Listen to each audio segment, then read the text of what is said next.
Plaster वाला।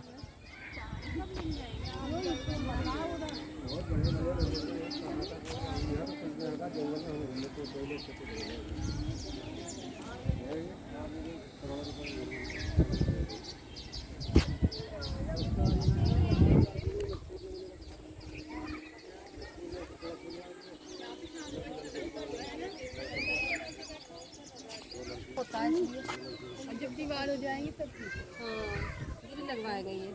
अब इधर की साइड में आधे की बिल्कुल मिल जाएगा तो ये बेपर्दे की होगी तो इसलिए ग्रिल नहीं लगा। मजा आ जाएगा। ये है प्लास्टर जिस पे दीवार सही है बस आगे आगे ग्रिल लगवाएंगे यहाँ पर फ्रंट पर। हाँ फ्रंट